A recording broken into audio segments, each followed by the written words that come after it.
everyone. Welcome to another live stream on the History of podcast. And today I'm joined by Dr. M. David Litwa. And today we're going to be talking about the formation of Luke's gospel and its connection to Marcion's gospel. We're also going to be talking about Marcion. Most of this discussion will center around Marcion and his theology, but we will also be discussing Luke's gospel in its relationship to Marcion's gospel to an extent. And so, David, thank you for joining me tonight. Yeah, thank you. The world has been waiting over a year and a half for this book. Actually, I sent this to Fortress Press over 2 years ago. It's just come out in August. That's the problem with academic publishing.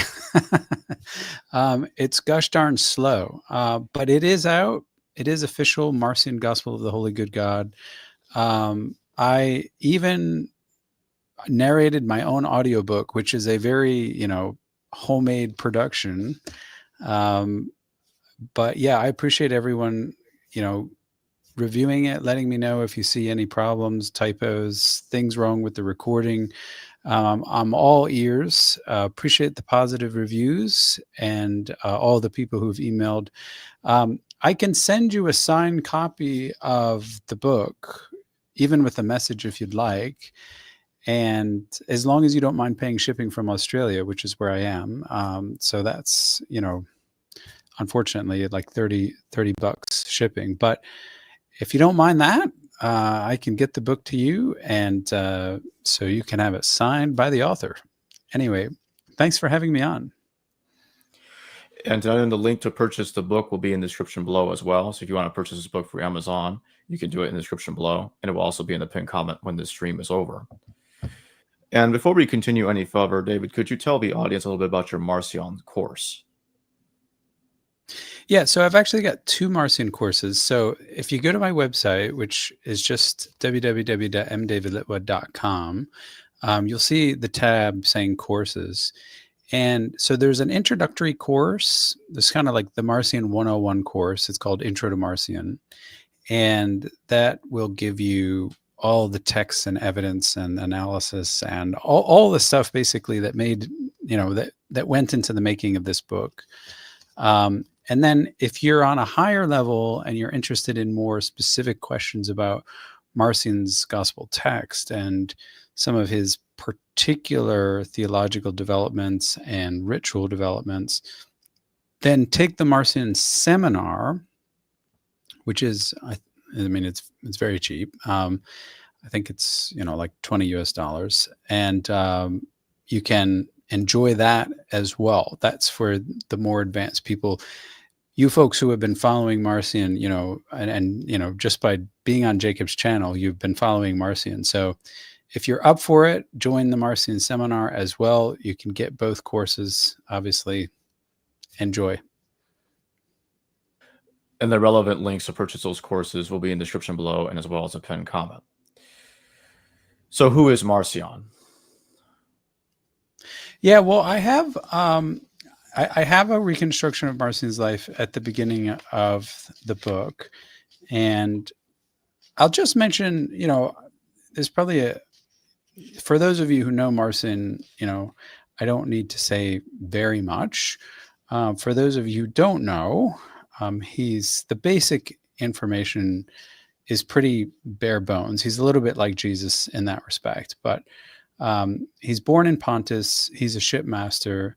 That doesn't mean that he's a ship captain. It means that he owns ships. So he has a shipping business, and he is in Pontus. But because of that, he's a very well-traveled individual, and he becomes wealthy, or at least mid-grade wealthy enough to afford ships, obviously, to buy very nice houses, and also to make very large donations, as he does when he first enters the Roman Church. When he gets to Rome and actually settles there, probably in the mid-130s, he is he's there, and he's a mature theologian. He's probably retired or semi-retired. It's not the first time he's been to Rome.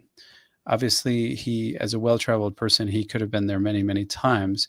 But it's the first time that he settles to Rome. And apparently with some sort of intent to shape the Roman Church, and he eventually decides on creating his own early Christian community, and he's quite successful at doing that. In fact, amazingly so. So I think, there are some other theories. I think Marcus Vincent thinks that he's Jewish, or he's a Jewish proselyte, following Harnack in that respect. I don't think that that's the case, but he does certainly know the Septuagint very well. And he is one of those early Christians who definitely knows the difference between Christianity and Judaism. I mean, for Marcion, the parting of the ways is already done and dusted, which is not the case for many of his contemporaries.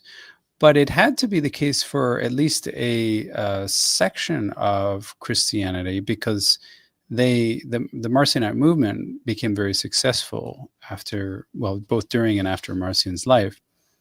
Some want to say that Marcion is a very highly educated, almost like a philosopher, who seems to be trained in text criticism so that he can, cut up the gospel, and sort of like Thomas Jefferson, like make up his own product.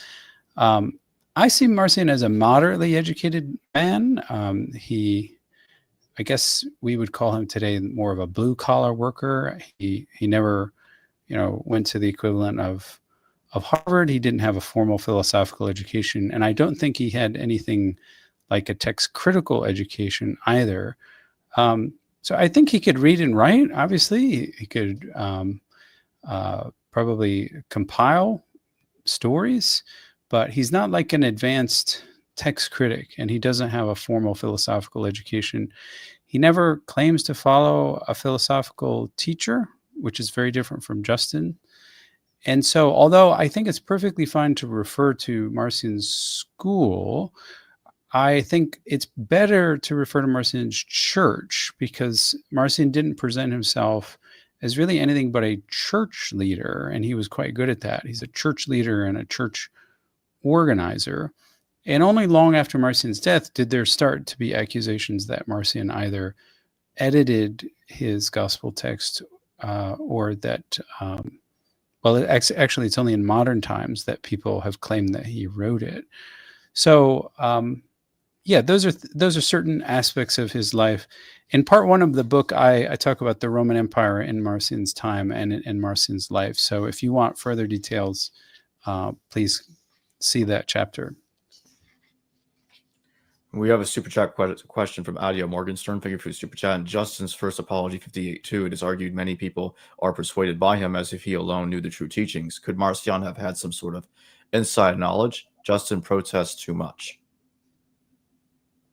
Yeah, thank you, Adia. Good to see you. Really appreciate that question. So Marcionites are really self-confident, aren't they? So when challenged, they don't back down.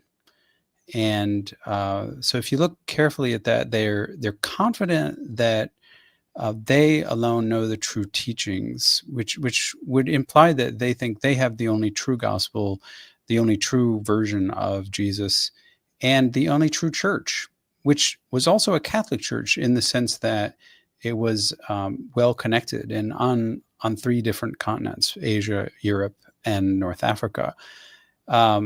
So it's impressive. Now, interestingly, though, Marcion never claims to have inside knowledge. Then that's very different from so-called Gnostic Gospels, where they're all like Thomas and the Secret Book of John, where they're all very eager to say Jesus had a secret coded message, and that he only gave through a very small narrow of transmission secretly to an apostle. And Marcion never makes that claim, never feels the need to make that claim, and never does so. So that's quite different. His only claim to fame is he says that he has a gospel that was Paul's gospel. And we today, we think that that's a non-historical way of thinking, right? Marcion seems to think that Paul had a written gospel which he could pull out of his knapsack. And most people today just assume that he had an oral gospel. But Marcion and Marcionites, we know from ancient Marcionite texts, they considered that their gospel was written by Christ, and the parts about Jesus' death, which couldn't be written by Christ, were written by Paul. So they were really, really convinced that they had the true gospel, but there was nothing secret about it. It was a public gospel, but it was the one true apostolic gospel, and the others were forgeries. So thank you for your question. I'm just going to connect the to the faster internet here in case I'm coming through kind of slow. Let me see. Okay. Great question, Adia. What was Marcion's beliefs? Beliefs. Well, about what specifically? I mean, he's got a lot of beliefs. How did he view the Christian God? How did he view Jesus? So this is really the contribution that I really want to make in the book, The Gospel of the Holy Good God, because Marcion is really different than most Christians who are willing to accept the image of a violent, bloodthirsty God who floods the earth and commands genocide and is like a man of war. I mean, actually, that's what he's called in Exodus and other places in the Song of the Sea.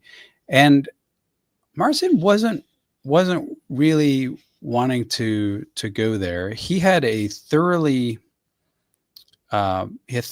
Platonized view of God, that God, if there is a God, has to be wholly good.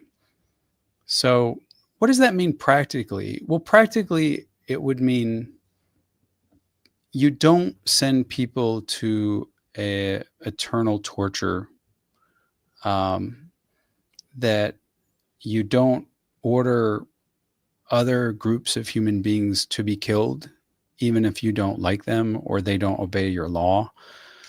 And you don't kill your only born son because you need blood in order to be pleased, which is exactly what propitiation means. It's you're appeasing an angry God.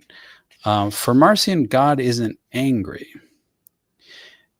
But, and this is where I differ from Harnack and Vincent and others, that Marcion's God is still a judge, but he doesn't get angry.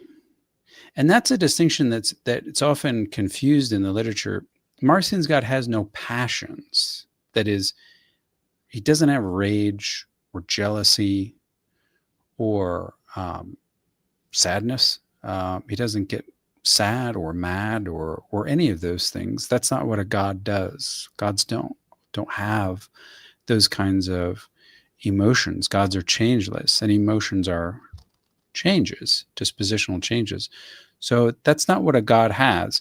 So any talk of the literal wrath of God, at best, that's a very poignant metaphor. That's not literally true. But even a God without passions can still judge. And so we do see a judging God in Marcion's scriptures. We see that Christ judges. As you can imagine, not a lot of people, including Christians today, know of a truly good God. They just assume that God is angry at them because they are sinners. And if they don't act correctly, he will throw them into eternal hell. I mean, that's still like the common evangelical concept of God, which, as far as Marcion was concerned, that's a demon who has convinced you that he's God. The point of Christ then is to liberate you from that image of God. But for Marcion, of course, it's not just a bad image of God. There actually is a being who's lower down in the heavens, as he's called in Ephesians 2, verse 2, the prince of the power of the air. He's literally in the air. in the stratosphere somewhere, and he has convinced the Jews and many others that he is the creator of this cosmos and that he rules and that you have to obey his law. And the point of Christ coming is to say that's not the true God. That is an evil being who is masquerading as God, and there is deliverance and salvation from that evil being. And gnosis, that is recognition of the true deity, which itself is a saving event. So you are not saved by the blood of a God dripping off of a cross. You are saved sort of like in a more like Christ is more like Captain America, where he bursts onto the scene. Or if you don't like Captain America, choose your superhero.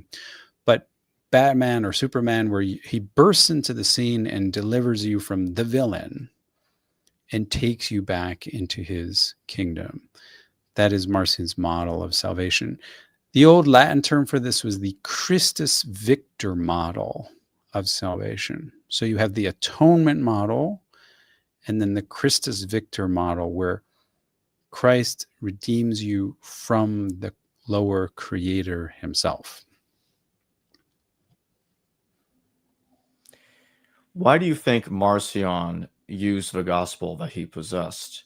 The church fathers claim that Marcion abridged Luke to fit his theology. But if he didn't write the gospel that he has in his possession, did he choose that one because he thought it fit his theology? Well, he chose that one because that was the one that he thought was inspired and possibly written by Paul. So I know there are more Machiavellian sort of images of Marcion as the conniving theologian wanting to make Christianity in his image.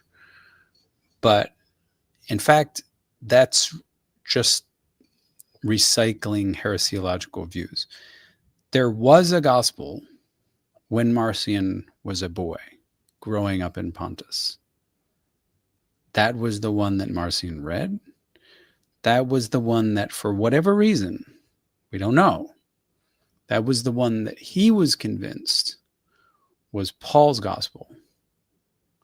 That was the gospel that shaped Marcion at a young age. And that was the gospel that he published with innovation. His only innovation is that he joined that gospel with 10 Pauline letters, and so forever created the structure of the New Testament. That's his only innovation. So I would push back both against people who say Marcion wrote the thing to agree with his theology, or that Marcion chose that one because it agreed with his theology. I think he chose that one because that was the one that he was convinced was apostolic. So there you go. Is this collection of Pauline letters also shorter, just as his gospel is similar but also shorter than Luke's? It is indeed. Yes, I think that is one of the more reliable results of text criticism. Both Marcion's gospel, sometimes called the Evangelion, and his letter collection of Paul are both shorter. And I think that they are chronologically prior, both to what we now call Canonical Luke and to what we now call the canonical edition of Paul's letters. So in that respect, I'm completely at one with scholars like Marcus Vincent, that is the irrefutable case of text criticism. So when do you think the canonical edition, the canonical counterparts of those texts were created then? What was the last part of your question? When were the canonical counterparts of those texts created? Created. Yeah, well, we don't know. Interestingly, Marcus Vincent says that those texts must have appeared within like a 9-year window, um, in in the 130s and 140s, and that's hard to prove. I think that the evidence that we have isn't that clear enough to make those sorts of statements. Those are very speculative hypotheses.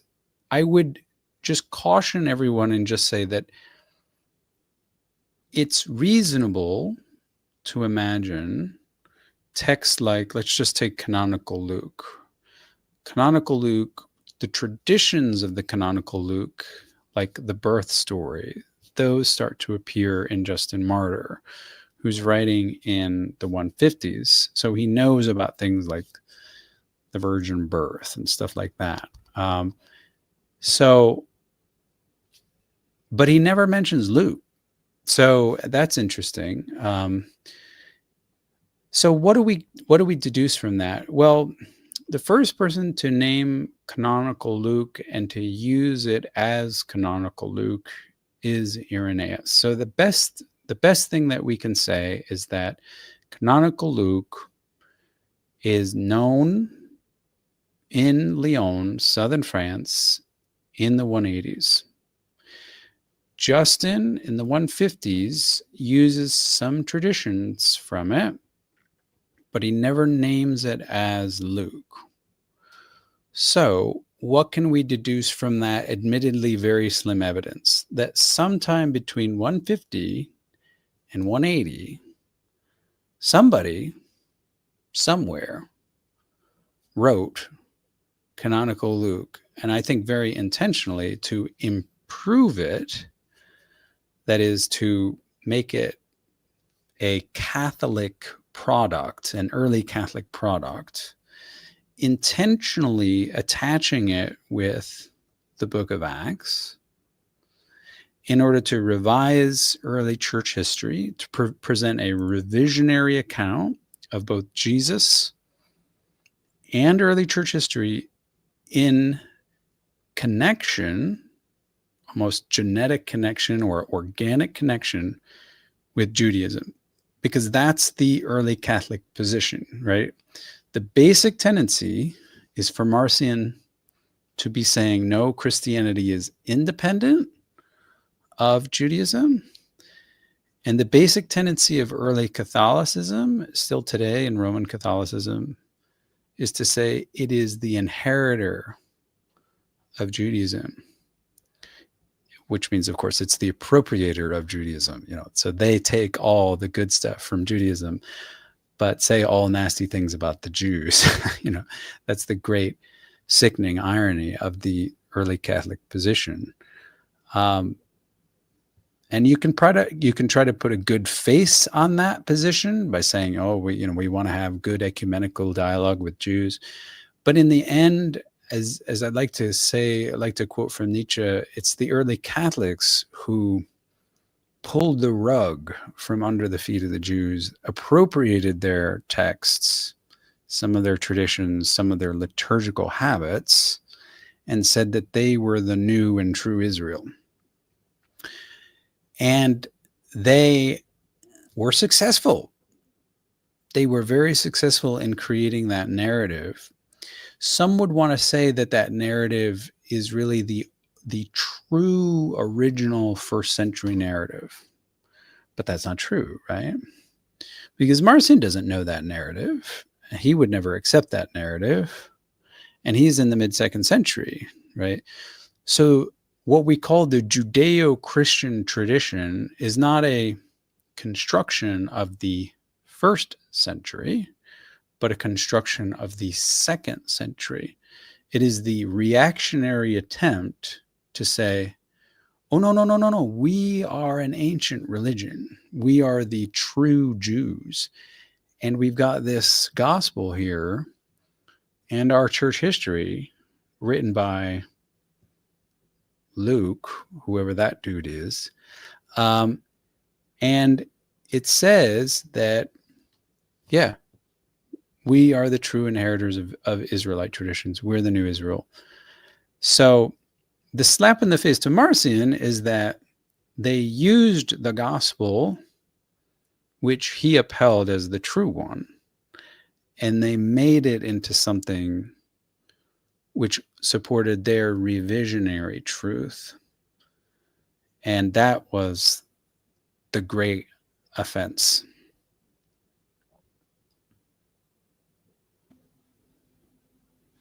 When do you think that Marcion's gospel was most likely composed?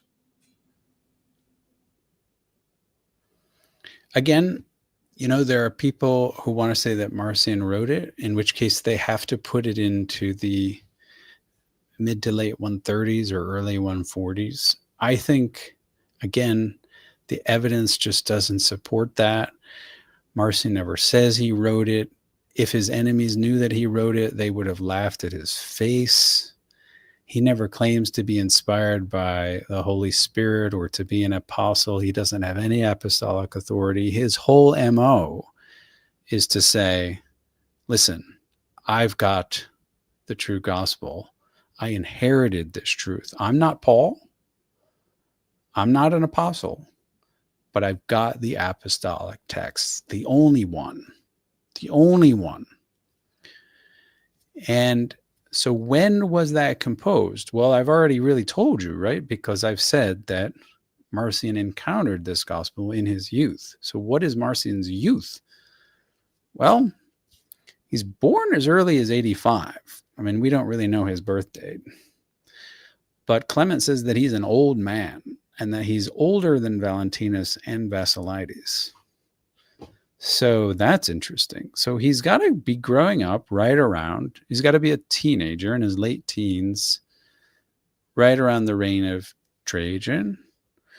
And so he would have reached adulthood right around when Pliny wrote to Trajan saying that there's a bunch of Christians here in Pontus, which is where Marcion's from. And Pliny says, I don't know how to deal with these people. They say that they get up early in the morning, and he doesn't say that they read a gospel. He says that they sing a hymn antiphonally to Christ as to a God. So interestingly, we don't know what they were reading. But at some point in Pontus, something which I call the prototype was there for Marcion to access between the years 110 and 130. So I don't think we can be any more specific than that because we don't know its geographical origin. Unfortunately, the evidence just is not forthcoming on that one. Why was Marcion later reimagined as a heretic? Well, the same reason why everyone is reimagined as a heretic, the same reason why people reimagine me as a heretic. They don't like people, right? I mean, they don't like what they're saying, right? So we're not talking about like divine judgments, and the church at this stage, it's so early, they have no power to excommunicate. I mean, there's no Roman Catholic Church. There's just a bunch of dudes running around basically saying that they are priests and that they have authority to preach. There's very little structure, but there's plenty of people who don't like each other, right? So, I mean, to Marcion, I think the early Catholics were the heretics. A heretic just means a member of another party. Someone who chooses to belong to another party. A hieresis is a school or a party, a sect that you don't like. Basically, that's what it comes down to. So don't put too much later theological weight on that term. Like to a Republican today, the Democrats are heretics. To the Democrats, the Republicans are heretics. Or maybe the MAGA Republicans, especially. So we can throw around that term, but that's really all that means historically. What do you think of Marcion's gospel itself as it relates to the other gospels in the synoptic problem? Some believe that Marcion's gospel was before Mark. Others say it depends on Mark, but Luke knows Marcion's gospel is expanding that. Or maybe Marcion's gospel is kind of like Hugh, and Matthew and Luke get much of the double tradition from it. What do you make of that?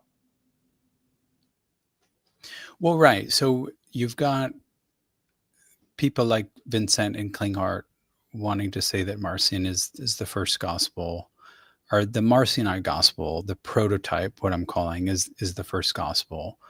I think that there's enough evidence to say that the Marcionite gospel is prior to canonical Luke.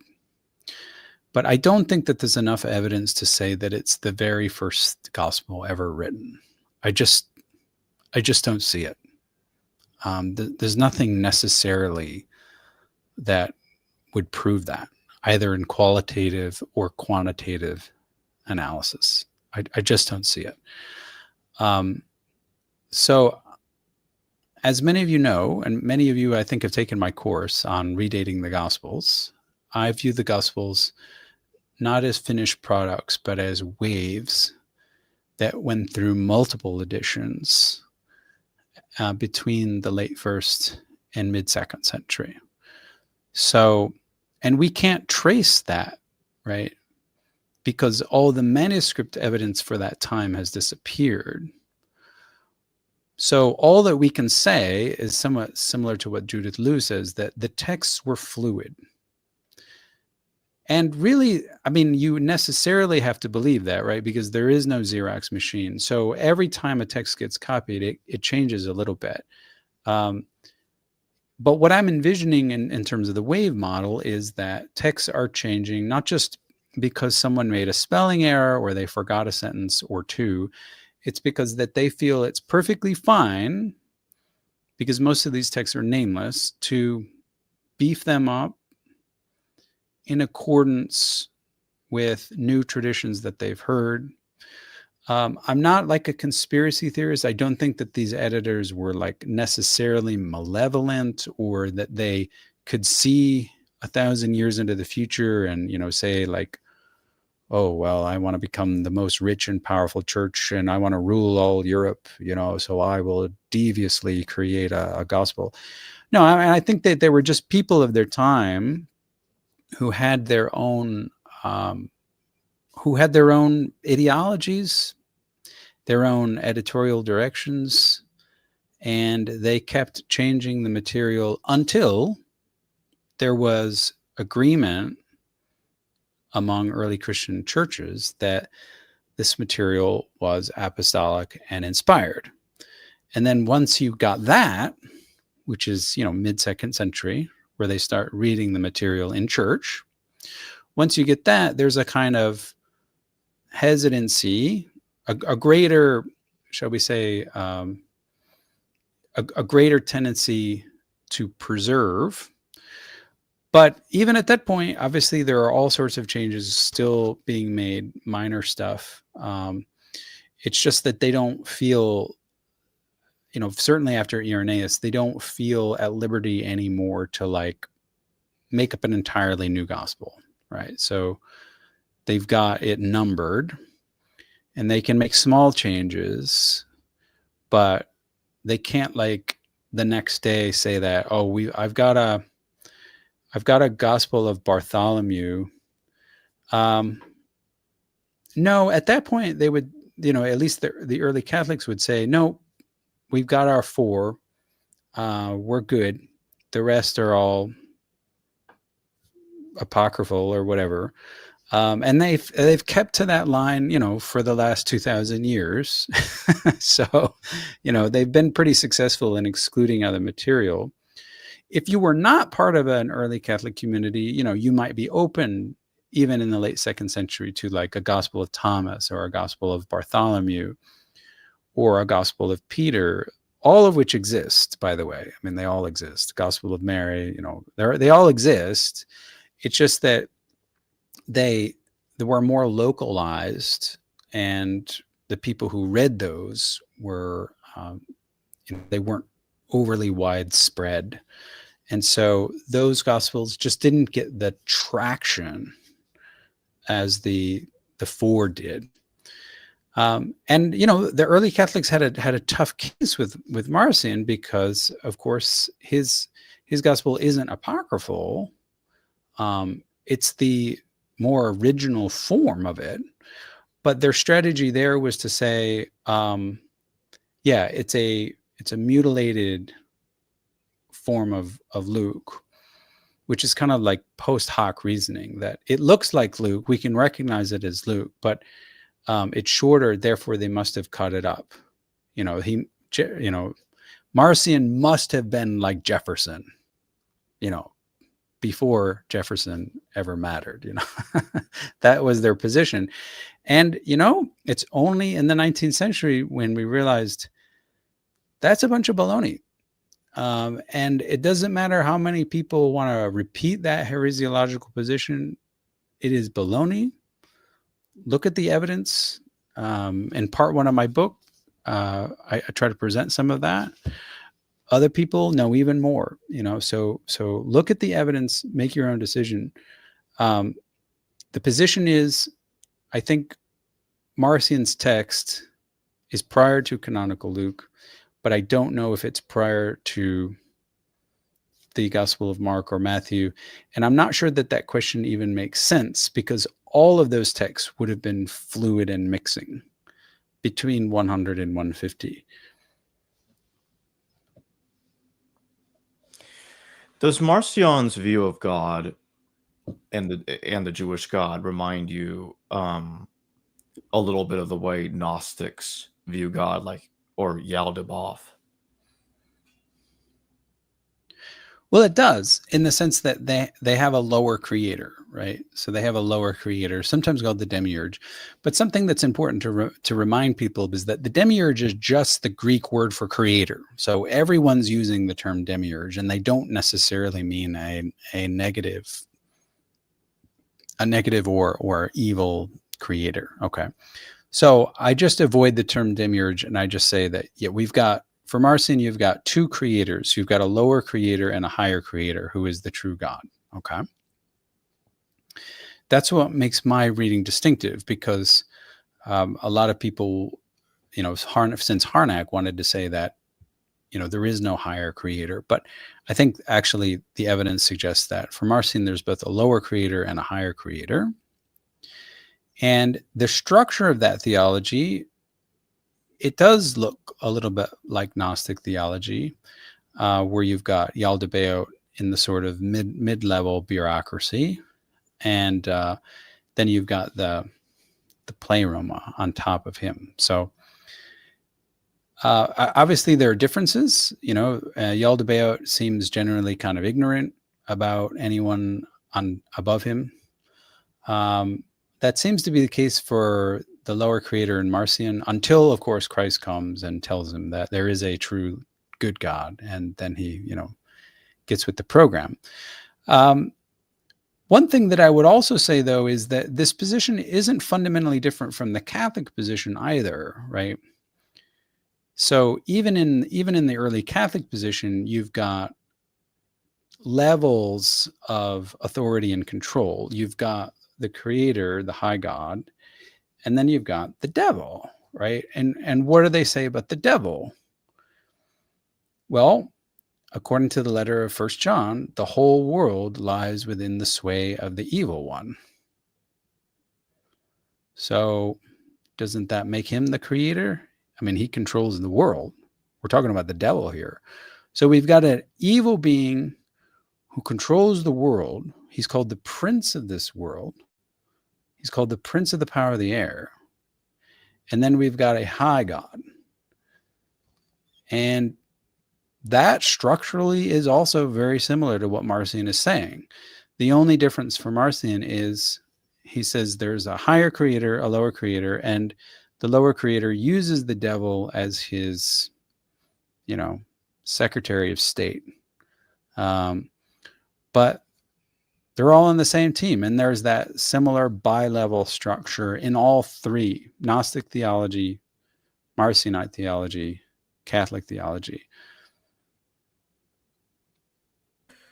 I want to go back to Paul for a moment. When you look at the Marcionite edition of Paul, and looking at that as the predecessor to the canonical edition of Paul, do you think that the historical Paul wrote what became the Marcionite edition of Paul, or is it much more complicated than that?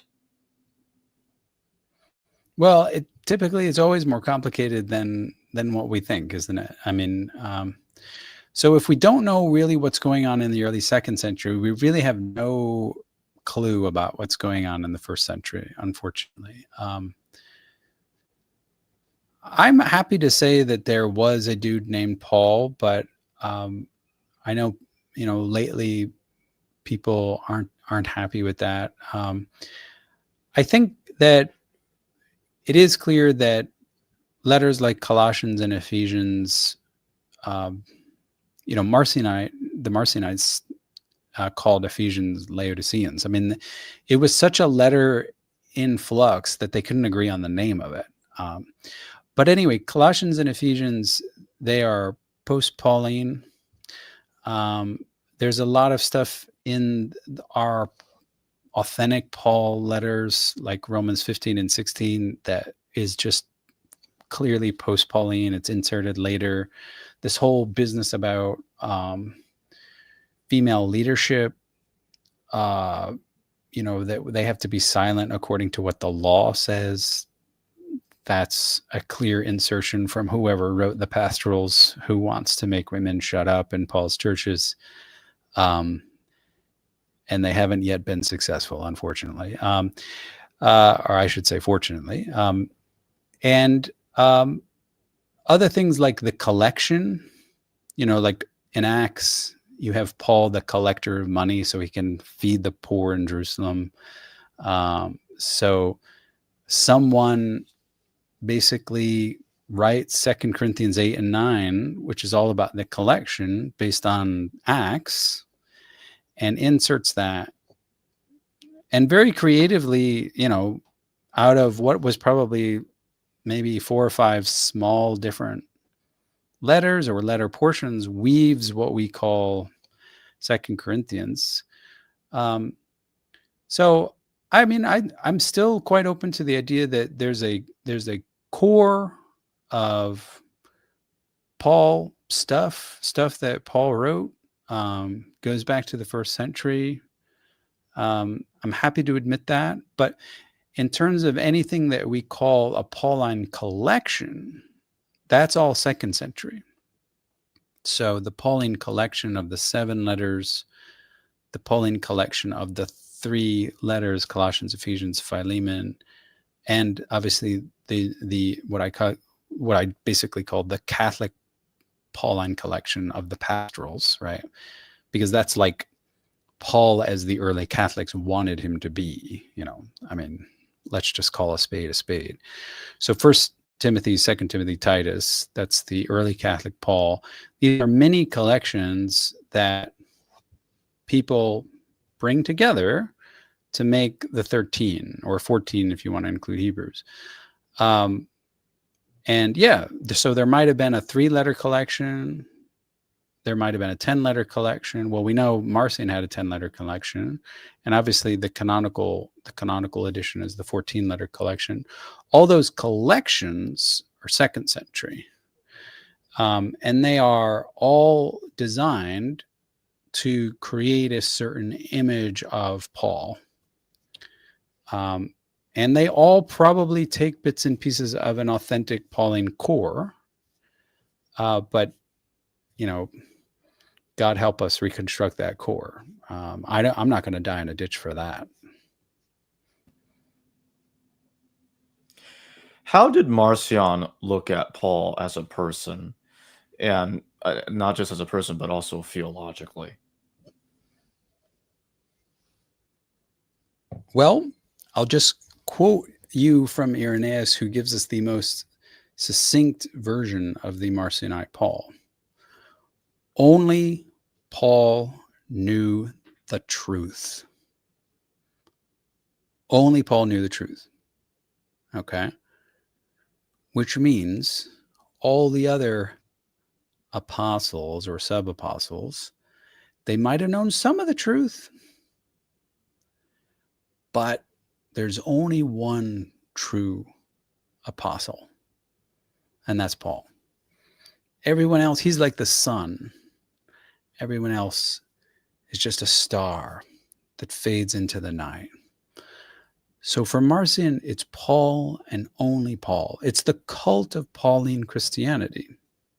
And he's the reason why Paul still today is Mr. I wrote half the New Testament.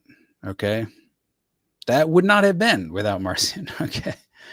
So the early Catholic position is we're not going to destroy Paul. We're going to change him and then welcome him into the canon. He's like the viper which you have detoxified, the bull which you have ripped off the horns and then welcomed into the community. So yeah, the early Catholic position is, shockingly, in Acts, Paul he's not even an apostle officially because he's not part of the 12. And yeah, so he's like the least of the apostles, and, apostle as an afterthought. And that's the early Catholic position. So people like James are more important, Jude is more important, Peter is more important, John is more important. So those are all the people that show up in the Catholic epistles, right? And it's not called Catholic for no reason, right? Because those are the Catholic apostles that are the counterweight to Paul. But for Marcion, Paul is the only one who knows the truth.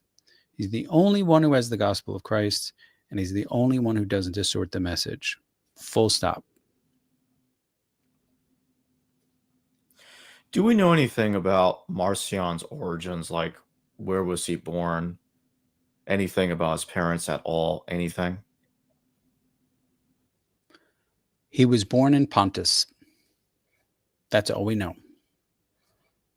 In terms of his name, it is a Romanizing name, but we don't know his ethnicity.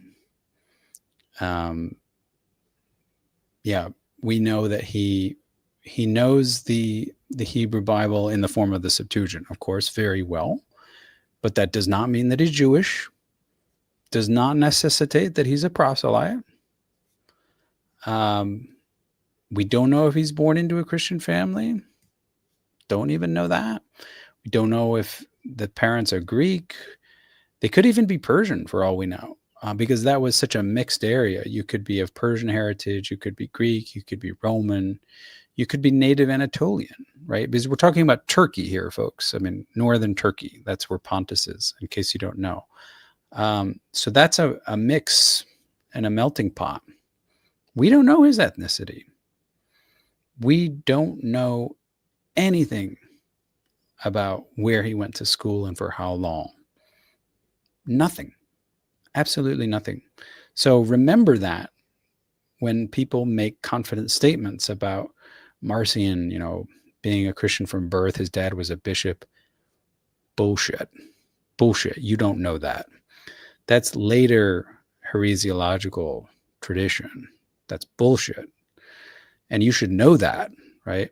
This whole idea that Marcion, himself had the time on his ship to go collect Paul's letters. It's just more BS coming down the pipeline. We know nothing. And let me tell you something about an honest historian. The honest historian is the one who says that we know nothing, not the one who makes up stuff to make a nice connection and to connect the dots and not tell you that we don't have the evidence. I am telling you, you may consider this boring. You may consider this tragic, but there's nothing there. There's nothing there. Esmil, thank you for your super chat. Can you say if Marcion's epistles are more Greek or Hebrew in theology? How about the Evangelion? Well, good to see you, Sean. By Marcion's epistles, I take it you mean his version of Paul's epistles. I'm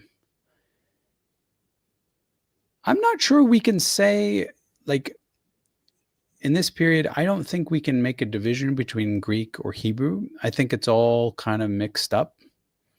It used to be like in the 1950s, people would talk about like, yeah, there was this great conflict of cultures. You know, there was the Hellenism and there was the Judaism, and you could be Hebraic or you could be Greek, and you know, never the twain shall meet. I think the position now is that that's just nonsense. It's like, I don't know. It doesn't make any sense because both of those cultures had mixed for 300 years before Paul. So, you know, I know that, you know, you can have certain like external features, like does a text support circumcision and Sabbath keeping? And if it does, it's Jewish. Well, that's fine. But if it's also written in Greek and talks about God as the good, then it's equally Platonic as it is Jewish. We can talk about, you know, the subculture of a text and its exterior attempt to form Jewish or primarily like Platonic identity. We can all talk about that. But I think you would just say that all these texts are hybrid. All these texts are hybrid. And so then it's a question of, you know, is the author trying to like make special gestures toward Jewish traditions and scriptures? Well, yes, I think so. I mean, one of the irrefutable facts of scholarship is to show that both Marcion's Paul and Marcion's Gospel, they quote from the Septuagint multiple times, and they engage with Jewish traditions. And so this old line that, oh, well, Marcion wrote his gospel, or, you know, Marcion was trying to like totally uproot Jewish tradition from Christianity. Well, first of all, he couldn't do that. And second of all, like it would contradict all his texts. Like, and that's really the primary argument that I have in the book, that Marcion can't be the one editing the text because that would make him just a terribly bad editor, like because he leaves all the Jewish stuff in there. That being said, you know, I mean, the early Catholics, they add to it. They add a lot more quotes and stuff from, you know, Jewish tradition. So, you know, that's definitely the case, you know, so on, you know, it's all on a scale, but yeah, Marcion's Paul is still, he's still Jewish. I would say Marcion's Gospel, it's still got a lot of Jewish elements and never denies that Jesus is Jewish. But obviously, you know, like the other Gospels, it's written in Greek. It's full of Greek ideas about God, about salvation. So I'm not saying, I'm definitely sure that we couldn't say that, you know, like Marcion's Paul is like Greek or non-Jewish, right? We can't say that. I may not be understanding the intention of your question, Sean, so feel free to come back in anyway.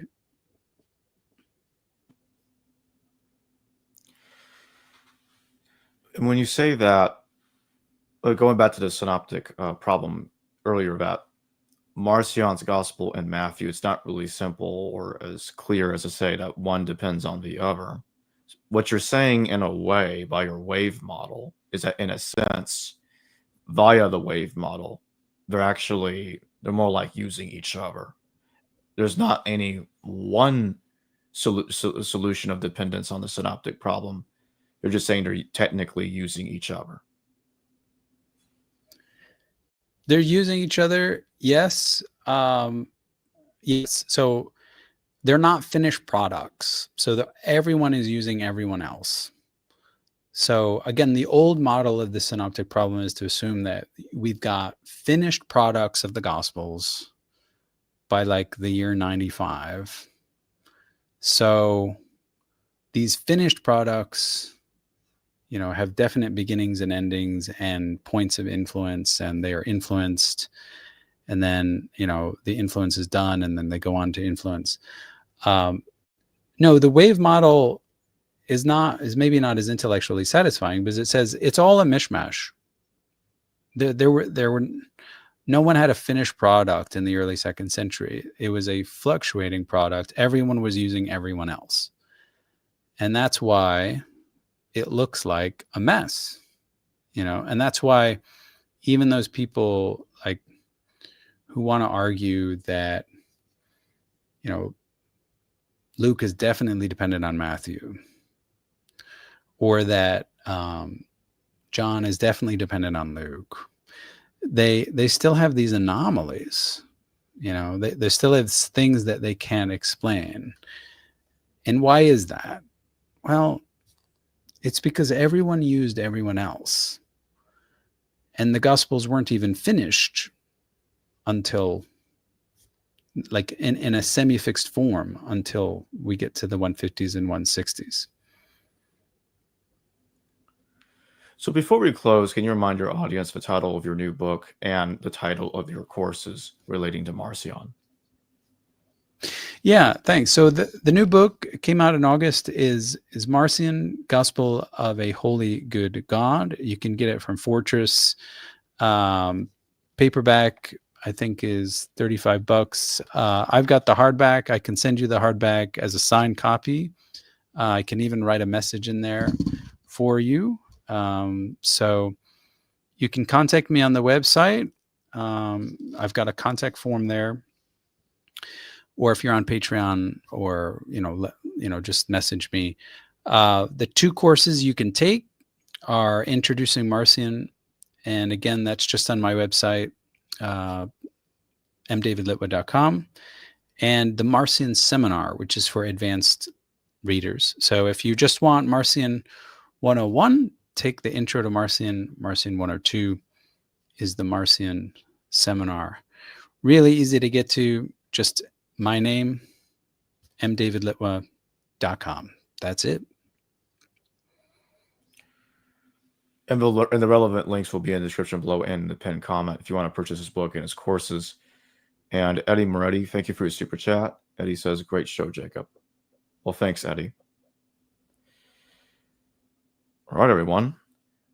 Running the stream. And again, the links will be in the description below and the pinned comment. Thanks for joining me today. Can I just make one final announcement too? I've got a trip to Egypt. The registration closes September 15th. Okay. Now, I know, this is big for a lot of people and sounds like a big commitment, but this is a unique trip to Egypt. The Marcionites were in Egypt too. Okay. But this is going to be focused on the Gnostic and Hermetic Egypt. It's November 4th to 12th. I want to make sure everyone knows about this because the registration is going to close September 15th. That's a little bit more than a week, folks. So if you want to go, I'm your tour guide, okay? And in addition to me, we've got a native Egyptologist coming with us, okay? So it's going to be a priceless trip. We're seeing so many things off the beaten path. And it's a very reasonable trip. If you know Dr. Justin Sledge's trip, it's the same company, but I've got the price down much lower than it was before. It's a 9-day trip. So take a weekend or take a week and change off of your busy schedule. November 4th to 12th. If you're coming, contact me again on the website. And don't miss this opportunity. I'll have the link to that in the description below as well. And Man Bear Pig squeezed in the super chat right as we're ending. So I'll just take this as the last super chat, everybody. Galatians 1:19, isn't it in Marcion? Could a specific piece of evidence for the historical Jesus become obsolete down the road? And David, before you answer, just Man, thank you for your super chat. Go ahead. Yeah, so Galatians 1:19, I'm going to have to look that one up here. So I think he's asking you the question, is it's the Lord's brother isn't in Marcion's edition of Galatians. That's not evidence for historical Jesus. Uh-huh. Okay. Well, so I don't have my Marcion text handy with me, but I just look at that. whenever you're looking at, a text that's not in Marcion, check things like Badun. But in 119, it's I didn't see any of the apostles except James, the Lord's brother. I think Marcion's text in general is going to be helpful. I know that there's a lot of scholars, including James Tabor and others, who are kind of really comfortable with the historical James being a real brother of Jesus. I'm not really on that boat. Remember, the only thing that I would caution people is, as I would say, remember, the early Catholics have a campaign in the mid-2nd century to connect Jesus to the Jewish tradition. So they would love to have Jesus have a brother being really Jewish and upholding Jewish traditions. And they would love for that brother to be running the Jerusalem, which is the original mother church. All that, as far as I'm concerned, could be just a 2nd century myth. I'm sorry, but I don't buy that at all. Anything in Acts that you see, anything that confirms or supports Acts, and this is a good example, I would, have your red flags up. Be very careful with that. Thank you for joining me today, David. Thank you. Hello viewers, thanks for watching this video from the History Valley YouTube channel. Please don't forget to subscribe and hit the notification bell. And if any of you wish to further support this channel, please consider checking out this channel's Patreon page and becoming a patron, and or donate through PayPal or through Super Chat during your live stream. Thank you.